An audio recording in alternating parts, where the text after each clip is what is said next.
की तरफ बढ़ाएं कदम, पेड़ों की ठंडी छांव चलें। आओ हम अपने गांव चलें, आओ हम अपने गांव चलें। नमस्कार, मैं हूं श्वेता सिंह। बदलते गांव के जरिए बदलते भारत की तस्वीर के साथ एक बार फिर हाजिर हूं, गांव आज तक लेकर। आइए शुरू करते हैं आज का बुलेटिन और चलते हैं यूपी के मिर्जापुर, जहां पर आज भी तंत्र मंत्र के नाम पर अंधविश्वास का खेल चल रहा है। हम विकास और आधुनिकता का जितना भी दावा करें, ये तस्वीरें उस पर पानी फेर देती हैं। मिर्जापुर की इस खबर को दिखाने के पीछे हमारा मकसद है उन गांव वालों को सतर्क करना जो तंत्र मंत्र, भूत प्रेत, टोने टोटके के चक्कर में फंसे हुए हैं। आइए देखते हैं ये रिपोर्ट।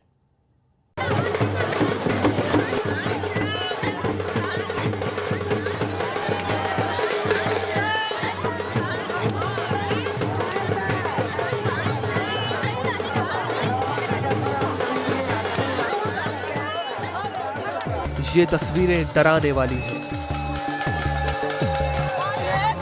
ये तस्वीरें रोंगटे खड़े कर देने वाली हैं। ये तस्वीरें आज भी गांव में अंधविश्वास के नाम पर हो रहे नंगे तमाशे का सच बताने वाली हैं।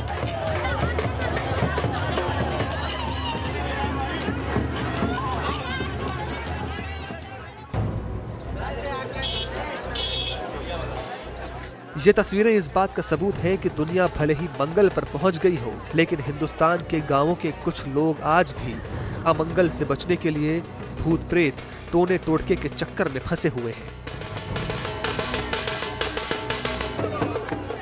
विचलित कर देने वाली ये तस्वीरें यूपी के मिर्जापुर जिले के गांव बरही की हैं।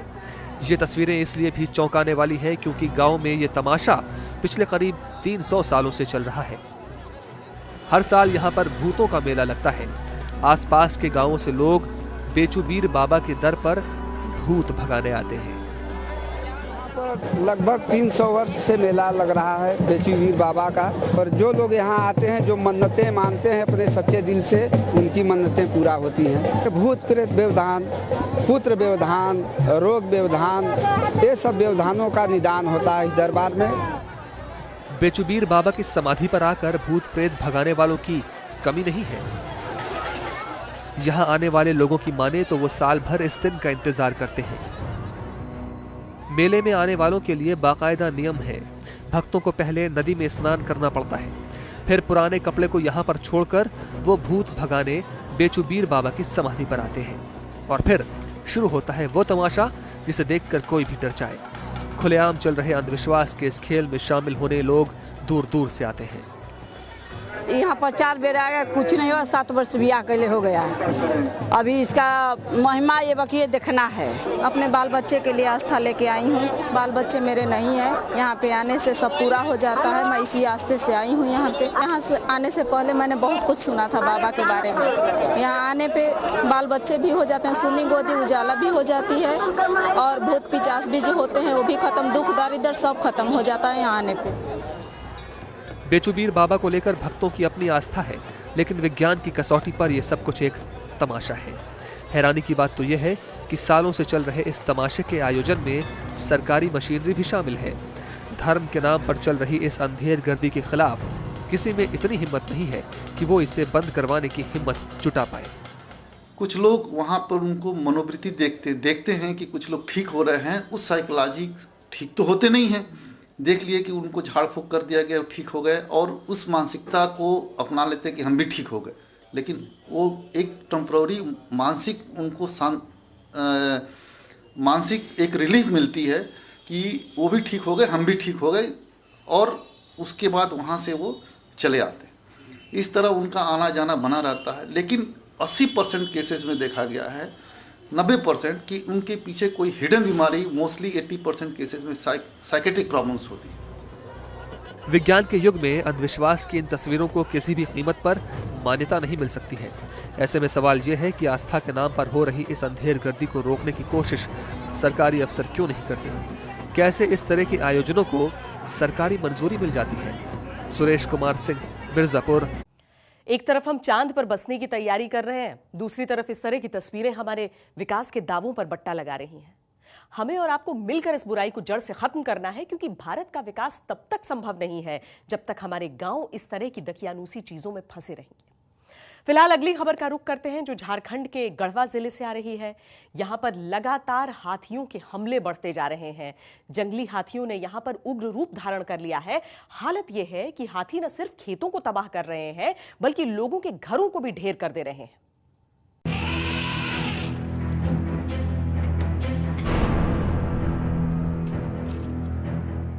झारखंड के गढ़वा जिलों के गांवों में आपको तबाही की ऐसी ही तस्वीरें दिख जाएंगी।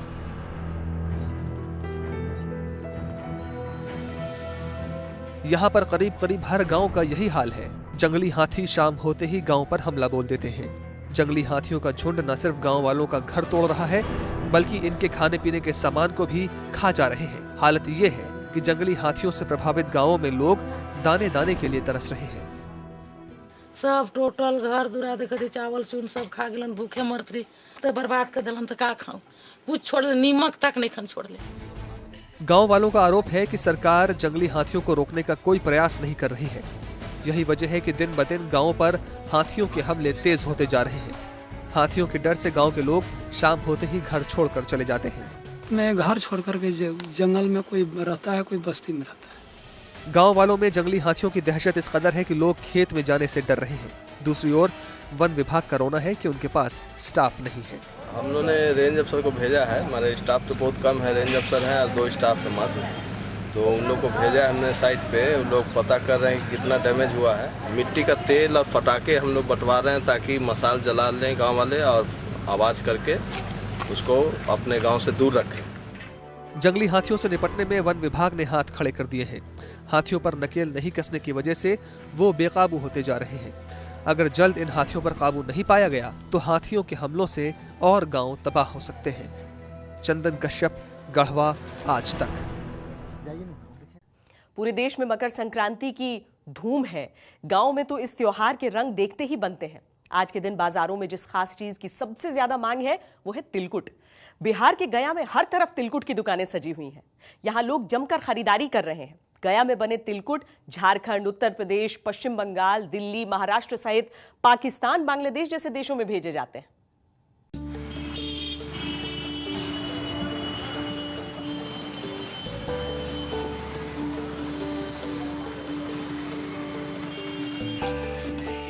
मकर संक्रांति के खास मौके पर गया के बाजारों में सजी तिलकुट की ये दुकानें गांव की याद दिला देती हैं। वैसे तो पूरे देश में कई जगहों पर तिलकुट का कारोबार होता है, लेकिन गया में बने तिलकुट के स्वाद का कोई मुकाबला नहीं है। यही वजह है कि गया में बने तिलकुट झारखंड, उत्तर प्रदेश, पश्चिम बंगाल, दिल्ली, महाराष्ट्र समेत पाकिस्तान, बांग्लादेश जैसे देशों में भी भेजे जाते हैं।